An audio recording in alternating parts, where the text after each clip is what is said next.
ഒറ്റപ്പെട്ട ചില സംഭവങ്ങൾ ഒഴിച്ചാൽ ലോക്സഭാ തെരഞ്ഞെടുപ്പിന്റെ ആദ്യഘട്ടം സമാധാനപരമായിരുന്നു എന്ന് തെരഞ്ഞെടുപ്പ് കമ്മീഷൻ. മിക്ക സംസ്ഥാനങ്ങളിലും ഭേദപ്പെട്ട പോളിംഗ് രേഖപ്പെടുത്തി. ആദ്യഘട്ടത്തിൽ പ്രകടമായത് ബിജെപി തരംഗമെന്ന് പ്രധാനമന്ത്രി നരേന്ദ്രമോദി അവകാശപ്പെട്ടു. 18 സംസ്ഥാനങ്ങളിലെയും 2 കേന്ദ്രഭരണ പ്രദേശങ്ങളിലെയും 91 മണ്ഡലങ്ങളാണ് ഇന്നലെ വിധി എഴുതിയത്. വോട്ടിംഗ് മെഷീനുകൾ തകരാറിലായതായി വ്യാപക പരാതികൾ ഉയർന്നു. എന്നാൽ വെറും 1% മെഷീനുകളിൽ മാത്രമാണ് തകരാർ ഉണ്ടായതെന്നും ഇത് പരിഹരിച്ചുവെന്നും തെരഞ്ഞെടുപ്പ് കമ്മീഷൻ അവകാശപ്പെട്ടു. എല്ലാ സംസ്ഥാനങ്ങളിലും ഭേദപ്പെട്ട പോളിംഗ് ഉണ്ടായതായാണ് കമ്മീഷൻ വിലയിരുത്തൽ. ആദ്യഘട്ട വോട്ടെടുപ്പിൽ തന്നെ പ്രകടമായത് ബിജെപി തരംഗമാണെന്ന് പ്രധാനമന്ത്രി നരേന്ദ്രമോദി പറഞ്ഞു. അസമിലെ സിൽച്ചറിൽ തെരഞ്ഞെടുപ്പ് റാലിയിൽ സംസാരിക്കുകയായിരുന്നു അദ്ദേഹം. देश के कुछ हिस्सों में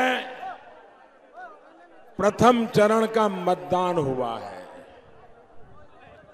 अब तक जो जानकारी मुझे मिली है उस जानकारी के हिसाब से एक जबरदस्त लहर फिर एक बार